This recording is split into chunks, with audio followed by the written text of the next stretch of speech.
복음 4장 41절 말씀입니다.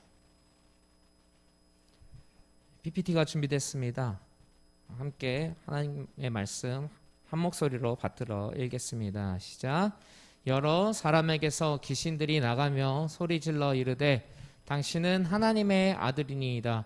예수께서 꾸짖으사 그들이 말함을 허락하지 아니하시니 이는 자기를 그리스도인 줄 알미러라. 아멘. 다시 한번 기도하겠습니다. 살아서 오늘도 역사하시는 전지전능하신 하나님 아버지, 무익한 종, 부족한 종이 이 자리에 섰습니다. 하나님께서 성령 보내주셔서 부족한 종 말씀 잘 전할 수 있게 하여 주시고, 하나님께서 이 시간 함께 하여 주십시오. 전하는 자 듣는 자 한 성령으로 묶어주셔서 말씀에 아멘으로 화답하는 귀한 역사 임하게 하여 주시옵소서. 그렇게 하신 하나님께 감사 찬양드리며 살아계신 주 예수 그리스도의 이름으로 기도드립니다. 아멘. 오늘은 과정과 결과는 같다라는 주제를 가지고 말씀을 전하려고 합니다. 먼저 본문의 배경을 먼저 조금 설명을 드리겠습니다. 이 본문의 배경을 알아야 본문의 말씀이 좀 더 어떤 의미인지 저희들은 잘 알 수가 있습니다. 그래서 오늘 읽었던 41절의 앞절 말씀, 40절 말씀을 한 목소리로 다시 한번 읽겠습니다. 시작. 해질 무렵에 사람들이 온갖 병자들을 데리고 나오매 예수께서 일일이 그 위에 손을 얹으사 고치시니. 아멘. 지금 이 말씀의 배경은 시몬의 장모가 열병을 앓고 있는 상황에 예수님께서 그 집에 가셔서 고치셨습니다. 그리고 그 모습을 보자 사람들이 동네의 많은 병자들을 예수님 앞에 모셔온 데리고 왔습니다. 그래서 예수님은 그들에게 일일이 안수하여 그들을 낫게 하셨습니다. 이 대목이 중요한 이유는 회당에서 예수님께서 담대하게 자신이 너희들이 기다리던 구세주가 나다라고 담대하게 선포하시자 사람들이 저 사람이 정말 맞나 안 맞나 궁금해하던 차에 그 회당 안에 있던 귀신이 떠나가고, 그 일이 있은 후에 시몬의 장모의 열병을 고치셨고 사람들이 몰려와서 그 병 고침을 얻었기 때문에 지금의 상황은 이분이 정말 그분이 맞다라는 그런 소문들이 막 퍼지고 예수님이 정말 대단한 분이라는 것들이 사람들 가운데 퍼지는 그런 상황이라는 것을 오늘 배경을 통해서 알 수가 있습니다. 그런데 오늘 말씀에서 놀랍게도 병이 나았는 사람들만 있을 뿐더러 또 어떤 사람들에게는 여러 사람에게서 귀신들이 나가는 그런 일들이 벌어졌다는 겁니다. 단지 병만 낫는 것이 아니라 귀신들이 떠나는 역사가 함께 이루어졌다는 겁니다. 병의 원인은 죄와 무지와 훈련, 이 세 가지로 나눌 수가 있습니다. 우리가 병이 드는 이유, 죄 때문입니다. 아담과 하와가 죄를 범하자 사망이 왔습니다. 죄는 우리와 하나님의 관계를 끊습니다. 하나님과 멀어지게 합니다. 그러면 자연히 악한 영들이 오고 병이 오게 돼 있습니다. 사망이 왔기 때문에 결국 병도 온 겁니다. 고난이 온 겁니다. 그리고 무지할 때 우리는 아픕니다. 먹으면 안 되는 걸 먹고 충분히 자야 되는데 자지 않고 하지 말아야 되는 행동을 할 때 우리는 아픕니다. 저는 청소년 사역과 청년부 사역을 같이 하고 있는데요. 이런 젊은 사람들을 사역할 때 거대한 적이 있습니다. 게임과 미디어입니다. 우리 청소년들이 게임과 미디어를 너무 사랑한 나머지 먹는 것과 자는 것을 잊고 그걸 하면 100% 아픕니다. 정말 그들의 건강을 위해서라면 그것들을 하지 말라고, 끊으라고, 그것들이 결코 건강에 도움이 되지 않는다고 얘기를 하는 겁니다. 술과 담배를 하면 건강을 해칩니다. 그것들이 나쁜다는 것을 알게 되면, 이 무지함에서 벗어나게 되면 그걸 하지 않는 거죠.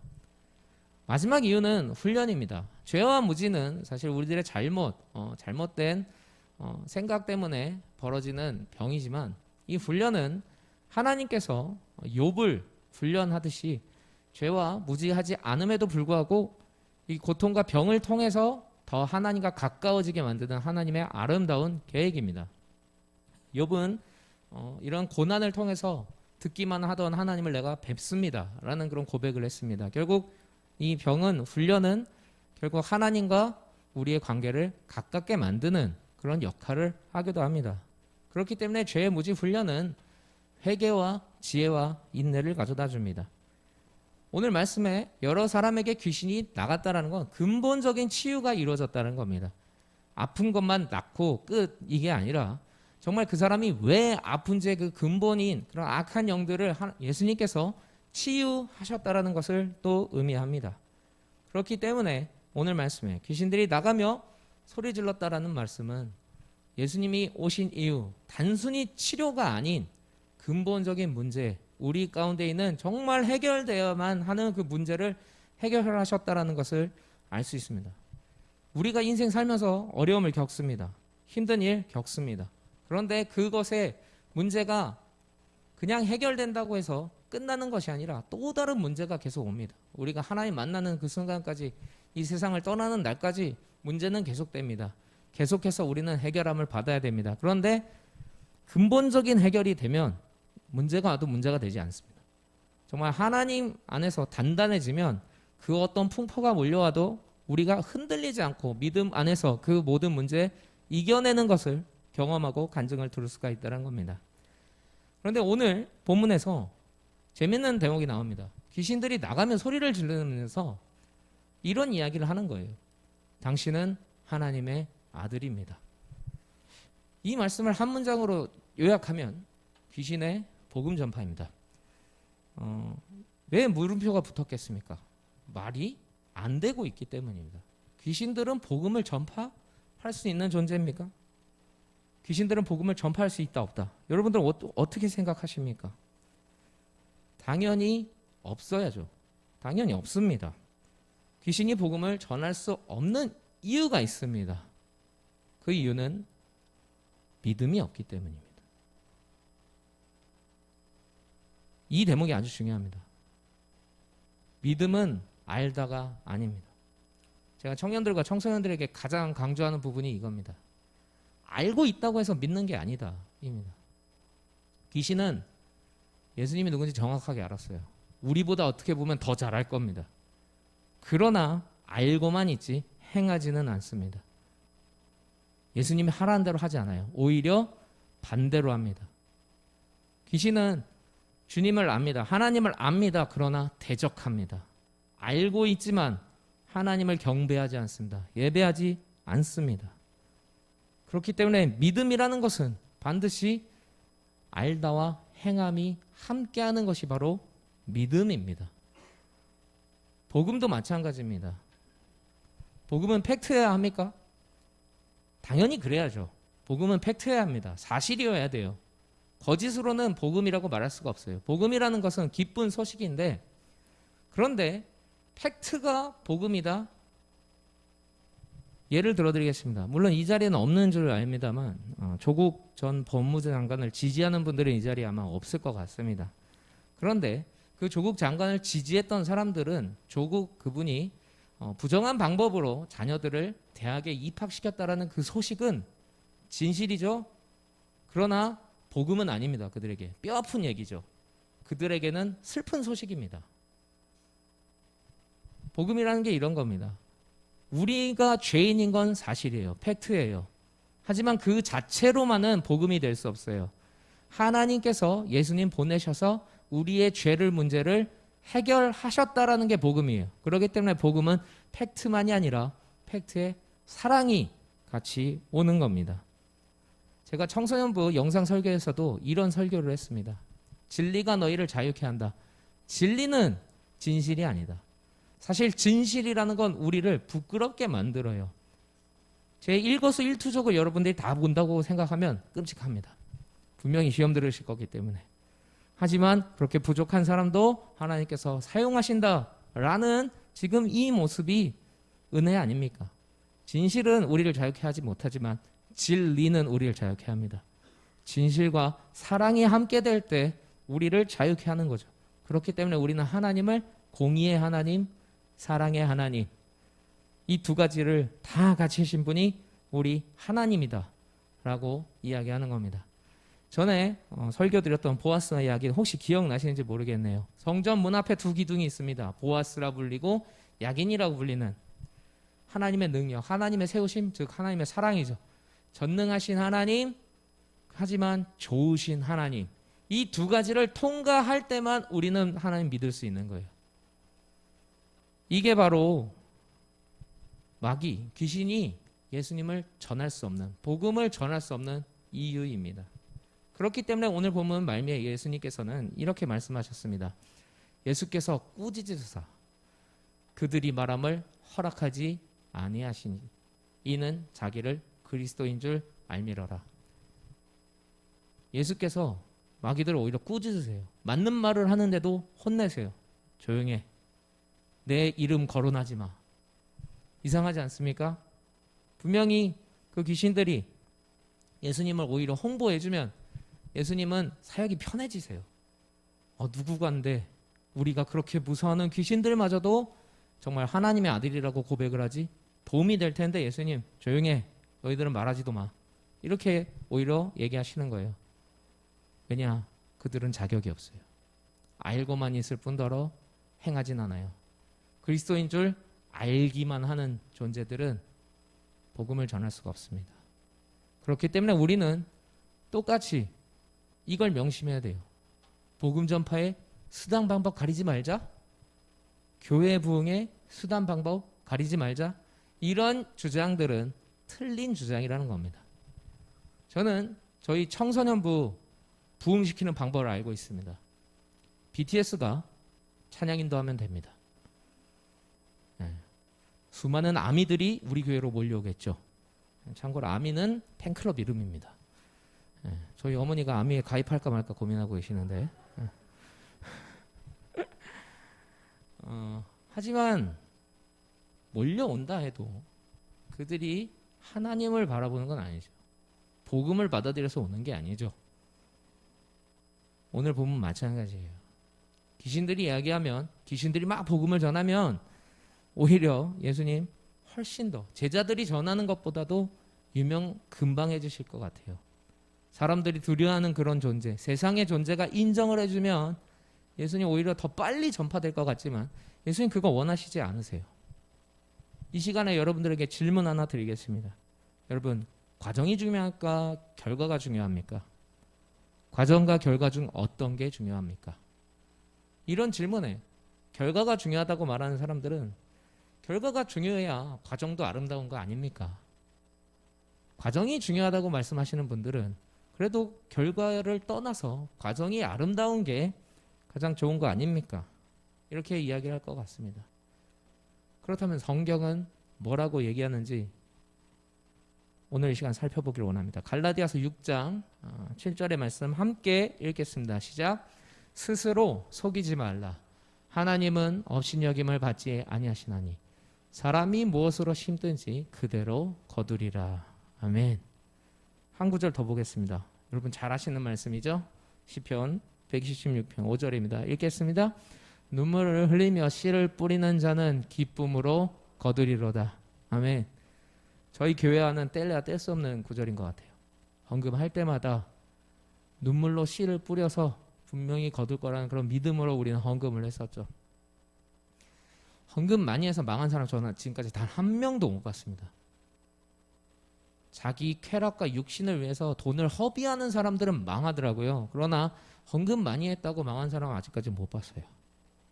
기쁨으로 분명히 거둡니다. 그렇기 때문에 성경이 가르치고 있는 것, 과정과 결과는 같다입니다. 이게 바로 성경의 황금률이에요. 무엇이든지 심은 대로 거둘 것이다. 이게 바로 성경은 결과와 과정을 가르치고 있습니다. 둘은 같다라는 겁니다. 그런데 이 시간에 여기서 성경은 멈추지 않는다는 것을 말씀드리려고 합니다. 바로 성경은 결과가 이미 정해졌다라고 이야기하고 있습니다. 누가복음 21장 27절 말씀 한 목소리를 읽겠습니다. 시작. 그때 사람들이 인자가 구름을 타고 능력과 큰 영광으로 오는 것을 보리라. 아멘. 우리가 어떻게 하든지 예수님은 분명히 영광 가운데 오십니다. 우리가 막으려고 해도 이건 막을 수가 없는 거예요. 예수님 다시 오는 건 정해지셨어요. 천국이 이 땅 가운데 계속 임하고 있는 건 막을 수가 없습니다. 우리의 영역이 아니에요. 하나님 그렇게 하시겠다고 결단하셨어요. 그렇기 때문에 그 어떤 노력을 한들 그걸 막을 수는 없습니다. 그렇기 때문에 저와 여러분은 지금 어떤 삶이죠? 천국이 다가오는 그 과정 가운데 있는 거예요. 예수님 다시 오시는 그 순간의 그 과정을 우리는 밟고 있는 겁니다. 여기서 제일 중요한 건 바로 이겁니다. 결과가 뭐라 그랬죠? 천국이라 그랬죠. 예수님 오시는 거라고 그랬죠. 근데 과정이 같다고 성경은 말하고 있어요. 그렇다면 지금 저와 여러분은 천국을 살고 있어야 합니다. 천국의 삶을 누려야 합니다. 천국에 없는 건 하지 않아야 합니다. 천국에서 있지 않는 건 과감하게 지금 과정에서 버려야 합니다. 구원파의 문제가 뭐냐면 우리 천국 갈 거니까 지금 막 살아도 돼. 죄를 열심히 지어도 마지막에 용서받으니까 그게 남는 장사야. 이런 말을 합니다. 그러나 그런 생각을 가진 사람들의 특징은 사실 구원 못 받은 자의 증거예요. 천국을 맛본 자들, 천국과 지금이 같다라고 여기는 사람들은 천국에 없는 거 하지 않아요. 천국에서 누리지 않는 건 누리지 않습니다. 이게 바로 참 믿음입니다. 성경의 가르침을 정확하게 이해하고 믿고 따르는 존재들입니다. 오늘 말씀은 하나님은 실용주의자가 아니라는 걸 정확하게 얘기하세요. 제가 하나님 깊이 만나고 나서 완전히 변한 건 제가 정말 실용주의자였어요. 실리주의자였어요. 많이 간증했던 것 같은데요. 제가 커트라인이 만약 80점이다. 그러면은 한 문제를 맞출 수 있음에도 불구하고 틀려서 80점만 맞추던 사람이 저였어요. 분명히 제 능력은 더 잘할 수 있는데도 절대로 하면 안 된다. 부끄러운 고백인데 대학교를 다니니까 결석과 지각의 그 가능선이 나오더라고요. 2번 결석에 3번 지각까지는 대학이 봐줘요. 저는 모든 과목을 그거를 다 채웠습니다. 자랑이 아니에요. 왜냐하면 그게 지혜롭다고 생각을 했어요. 내 시간을 확보하고 어차피 통과할 거 대학이라는 데가 뭐 공부하러 가나 자격증 따러 가는 거지 이런 생각으로 살아왔습니다. 그런데 하나님 만나고 나니까 하나님이 제일 먼저 이걸 깨부수시더라고요. 천국 갈 수 있는 그 타이틀이 예수님 믿는 거잖아요. 예수님을 믿어야 우리가 천국 가잖아요. 그래, 나 믿었으니까 이제 그만. 이거는 저와 같은 어리석음을 범하는 거예요. 진짜 해야 될 걸 모르고 있는 거예요. 하나님과 사랑하는 것이 천국입니다. 여러분, 하나님과 데이트할 수 있다면 얼만큼 하는 게 맞죠? 매일 하는 게 맞죠? 일주일에 딱 한 번 하면은 그만 됐어. 나는 천국 가는데 이 정도만 했으면 됐어. 라고 생각을 한다면 그건 그만큼 사실 놓치고 있는 거예요. 사랑에는 실리라는 게 없더라고요. 실용이라는 게 있을 수 없더라고요. 우리 일주일에 한 번 만났으니까 더 이상 만나면 이거는 사랑이 아니야. 그럼 말도 안 되는 거죠. 매일 더 보려고 하고 조금이라도 더 만나려고 하는 게 사랑입니다. 사랑 앞에서 실용이라는 거는 의미를 잃어요. 오히려 좀 무식해 보여도 멍청해 보여도 낭비를 하죠. 용돈 받은 거 다 털어서 선물을 사주고 자기는 쫄쫄 굶고 사실 이런 걸 바로 사랑이라고 하죠. 사실 실리를 버리는 거예요. 믿음이라는 건 정말 자기가 가진 전부를 드리는 게 믿음이더라고요. 왜 가진 모든 것을 팔아서 밭을 삽니까? 그 안에 더 좋은 게 있기 때문에. 그 안에 더 귀한 게 있기 때문에. 오늘 말씀을 들으신 저와 여러분, 가진 모든 것을 다 드려서 하나님을 사랑했으면 좋겠습니다. 결과가 이미 정해졌다면 그 결과에 맞게 우리가 살았으면 좋겠어요. 천국의 결과라면 천국의 과정을 우리가 밟으면 좋겠습니다. 그렇기 때문에 우리가 가는 그 어디나 하늘나라가 될 줄 믿습니다. 말씀을 정리하겠습니다. 우리 마치고 같이 찬양했으면 좋겠습니다.